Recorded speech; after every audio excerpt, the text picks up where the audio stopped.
Hello everyone, welcome back to management Mantra. कैसे हैं आप सब? तो जैसा आप जानते हैं कि हम यहाँ पर पढ़ते हैं मैनेजमेंट्स के सारे सब्जेक्ट्स। तो आज हम जो स्टार्ट करने वाले हैं वो है हमारी एक सीरीज ऑर्गेनाइजेशंस बिहेवियर के ऊपर। ये जो ऑर्गेनाइजेशन बिहेवियर के टॉपिक आप देखोगे, ये आपको बीबीए, बीकॉम, एमबीए, एमकॉम या कॉम्पिटिटिव एग्जाम्स की अगर कोई भी तैयारी कर रहे हैं, चाहे वो बैंक पीओ हो, चाहे वो यूजीसी नेट हो, मैनेजमेंट हो, एचआरएम हो, सभी में आपको ये काम आने वाला है। ठीक है, तो आज जो हम सीरीज स्टार्ट कर रहे हैं that is the organisations behaviour. ठीक है, तो जिसका पहला टॉपिक है आपका introduction nature of organisation behaviour. ठीक, ऑर्गेनाइजेशन बिहेवियर क्या होता है और इसके नेचर क्या होते हैं उसको आज हम देखने वाले हैं। ठीक है, तो चलिए शुरू करते हैं आज का सेशन। वीडियो को लाइक करना, अपने लाइक पसंद आए तो लाइक कीजिएगा, अपने फ्रेंड्स के साथ में शेयर करना बिल्कुल मत भूलिएगा। फर्स्ट टाइम है तो चैनल को सब्सक्राइब जरूर कर लीजिए, जिससे कि लेटेस्ट जो भी वीडियोस आएंगे उसके आपको नोटिफिकेशन मिलना शुरू हो जाएंगे। तो चलिए शुरू करते हैं आज का सेशन। ओके, सो गाइज, ये थोड़ी सी ब्लर लग रही होगी आपको स्लाइड, बट मैं आप लोगों को समझा देती हूँ। मुझे एक्चुअली ये बहुत अच्छा लगा समझाना। इवन जब आप अपनी कॉपी में भी अगर लिखते हैं, है ना, एग्जाम के टाइम पर, तो उस समय पर भी अगर आप इसको इस तरह से अलग से डिफाइन करेंगे ना, तो एक अलग ही इंप्रेशन पड़ता है। तो let us start with the organisation behaviour कि आखिर क्या होता है। तो organisation behaviour basically created with the two words organization and the behavior. What is the meaning of organization? Organizations means unit in which two or more than two persons work jointly the attainment of the objectives. ठीक है, that means कि दो या दो से ज्यादा, to और more person जो हैं वो एक साथ मिलते हैं, जुड़ते हैं, और जुड़ने के बाद एक साथ मिलते हैं, जुड़ते हैं और क्या बनाते हैं, एक ग्रुप बनाते हैं या फिर साथ में एक टास्क कंप्लीट करते हैं, जो कि ऑर्गेनाइजेशंस के जो ऑब्जेक्टिव्स हैं, है ना, वो ऑब्जेक्टिव को पूरा करने के लिए कुछ लोग जब मिल जाते हैं that is called as a organisation. Clear हुआ? जब दो या दो से ज्यादा पर्सन एक साथ काम करते हैं या किसी पर्टिकुलर ऑब्जेक्टिव को पूरा करने के लिए एक साथ मिलकर काम करते हैं that is called the organisation. Clear? Now let's talk about the behaviour. क्या होता है?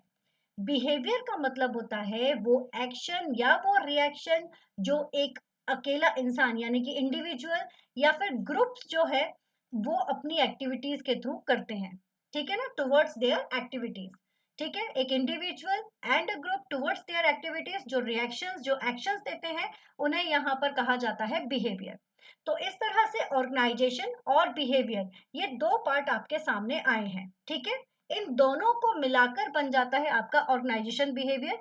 यानी कि हम ये कह सकते हैं कि एक ऑर्गेनाइजेशन के अंदर जो पर्सन है या फिर हम कह सकते हैं जो ग्रुप ऑफ पर्संस हैं, उनके बिहेवियर को, उनके ह्यूमन नेचर को चेक करना, है ना, उनके ह्यूमन नेचर को चेक करना ऑर्गेनाइजेशन के अंदर कहलाता है ऑर्गेनाइजेशन बिहेवियर। ठीक है, अब जैसे ऑर्गेनाइजेशन का मतलब हो गया आपका क्लब, स्कूल, एक्सेट्रा। और जहाँ इंडिविजुअल की यानी कि बिहेवियर की बात होगी तो किसी भी पर्सन, लाइक पर्सन जो है is happy on getting the assignments, तो वो जो असाइनमेंट्स मिलने पर उसको जो खुशी हो रही है, जो उसका रिएक्शन है, जो उसका एक्शन है, दैट इज हिज बिहेवियर। वो उसका क्या हो जाएगा? बिहेवियर हो जाएगा। ऑर्गेनाइजेशन के अंदर इन सारे बिहेवियर को चेकआउट करना ऑर्गेनाइजेशन बिहेवियर है।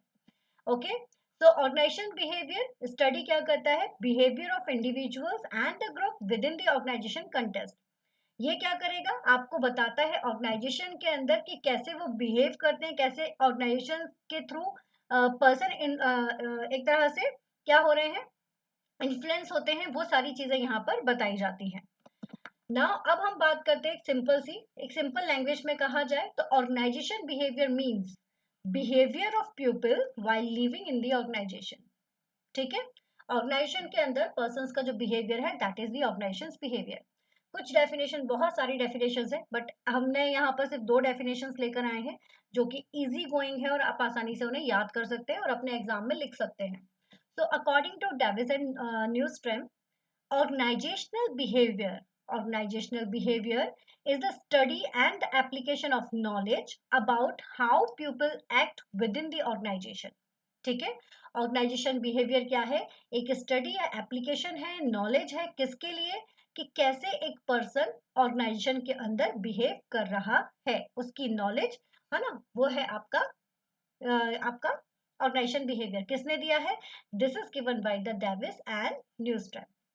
Now according to Fred Luthans, इन्होंने भी डेफिनेशन दी हुई है कि behaviour is directly concern with the understanding, predictions and the control of human behaviour in the organisation. यहाँ पर इन्होंने कहा है कि जो बिहेवियर है वो कंसर्न करता है कि क्या चीज समझ रहा है सामने वाला, क्या प्रिडिक्ट कर रहा है, उसको यहाँ पर बताया गया है। So that human behaviour in the organisation, ठीक है। तो organisation is directly concern with the understanding, prediction and control of human behaviour in organisation, ठीक है।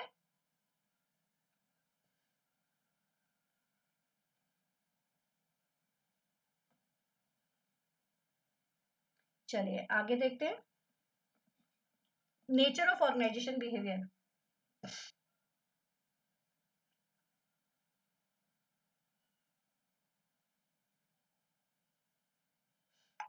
अब नेचर क्या कहता है, तो nature of organisation behaviour, nature क्या कहता है कि ऑर्गेनाइजेशन, नेचर का मतलब समझ में आया, नेचर का मतलब हो गया कि आखिर ऑर्गेनाइजेशन बिहेवियर कैसा होता है।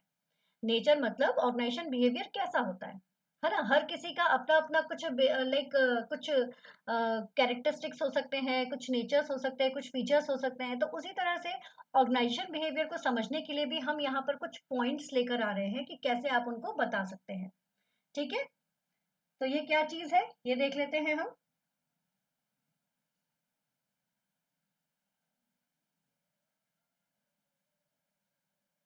तो सबसे पहली चीज आती है मल्टी डिसिप्लिनरी, ठीक है। सबसे पहली चीज क्या है, मल्टी डिसिप्लिनरी।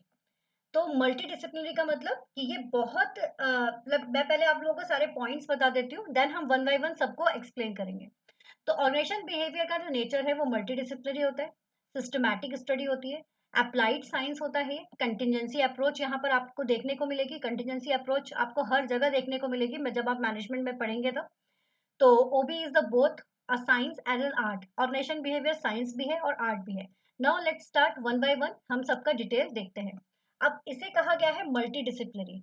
मल्टी डिसिप्लिनरी का मतलब क्या होता है, बहुत सारे डिसिप्लिन में ये वर्क करता है। तो ऑर्गेनाइजेशन बिहेवियर आप देखोगे कि बहुत सारे डिसिप्लिन में ये आपको देखने को मिलेगा, चाहे वो साइकोलॉजी की बात की जाए, चाहे सोशियोलॉजी की बात की जाए, चाहे वो एंथ्रोपोलॉजी की बात की जाए, है ना, मैनेजमेंट की बात की जाए, तो हर जगह पर आपको ऑर्गेनाइजेशन बिहेवियर देखने को मिलेगा। तो इसलिए इसको कहा गया है कि ये कैसा है, ये एक मल्टी डिसिप्लिनरी अप्रोच है, ठीक है। कैसी है ये, मल्टी डिसिप्लिनरी अप्रोच है। याद कर लोगे, कैसे याद हो जाएगा, डिसिप्लिन से याद रख लो। डिसिप्लिन यानी कि डिफरेंट डिफरेंट एक्टिविटीज या डिफरेंट डिफरेंट चीजें जो ऑर्गेनाइजेशंस में देखी जा रही हैं, as a psychology, as a sociology, as a management, as a entrepreneurology, ठीक है। इस तरह से आप इसको याद कर सकते हो। और दूसरा, आप यहाँ पर मल्टी का मतलब क्या हो गया, बहुत सारे। तो बहुत सारे डिसिप्लिन को एक साथ लेना, मल्टी डिसिप्लिनरी, ऐसे आप इसको याद रख सकते हो, ठीक है। तो ये हेल्प करता है किस किस चीज में, ये हेल्प करता है कि ह्यूमन बिहेवियर को ऑर्गेनाइजेशन में समझने के लिए। नाउ सिस्टमैटिक स्टडी, कैसी स्टडी होती है ये एक सिस्टमैटिक स्टडी होती है। तो OB rely on a systematic and scientific approach, ठीक है। किस पर रिलाई करता है ये, सिस्टमैटिक और साइंटिफिक अप्रोच पर, to study the organisational phenomena. ये ऑर्गेनाइजेशनल फिनोमिना को समझने की एक स्टडी होती है। Researcher use empirical evidence and the data to analyse and understand pattern of behaviour within the organisation. ये एक सिस्टमैटिक स्टडी होती है जिसके बेसिस पर आप आसानी से समझ सकते हैं, बिहेवियर के पैटर्न को जान सकते हैं, उसे एनालाइज कर सकते हैं। एक्चुअली ऑर्गेनाइजेशन में व्हेन यू फील दैट, हम चाहते हैं कि हर जगह ना एक अच्छा सा बिहेवियर मौजूद हो, सब जगह शांति बनी हो, सब जगह लोग आसानी से सारे काम कर लें। उसको करने के लिए ये बहुत, क्योंकि हमें पता है कि ऑर्गेनाइजेशन में डायनामिक कल्चर आपका चलता है ना। तो आपको ये चीज बहुत इंपॉर्टेंट है कि ये पता होना चाहिए कि कैसे वहां पर ऑर्गेनाइजेशन का जो कल्चर है, या ऑर्गेनाइजेशन में हम कुछ इस तरह का काम किया जाए कि सभी के लिए वो फिजिबल हो जाए, सभी के लिए वो फेवरेबल हो। तो इस चीज के लिए सिस्टमैटिक स्टडी जो है वो बहुत ज्यादा जरूरी होती है ऑर्गेनाइजेशन में, यहाँ पर देखी जाए। नाउ अप्लाइड साइंस, कैसा साइंस, अप्लाइड साइंस।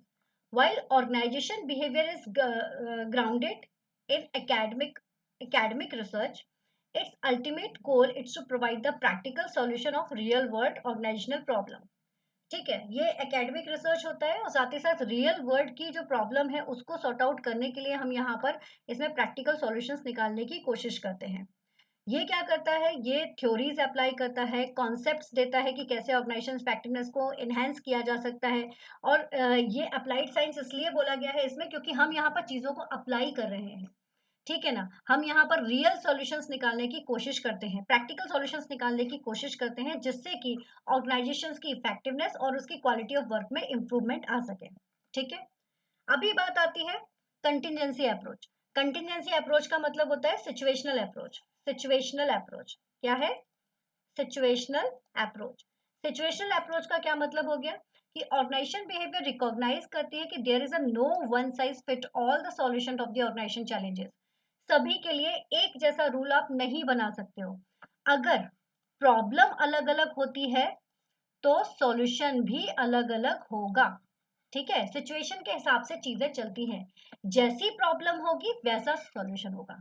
ठीक है, तो कंटिजेंसी अप्रोच सजेस्ट करता है that the effectiveness of organizational practice depends on the specific situations, context and environment.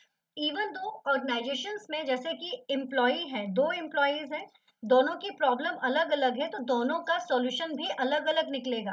Result एक आ रहा है कि भैया आउटपुट नहीं मिल रहा, इससे भी नहीं मिल रहा, इससे भी नहीं मिल रहा, लेकिन दोनों की सिचुएशन अलग अलग है, दोनों की प्रॉब्लम अलग अलग है।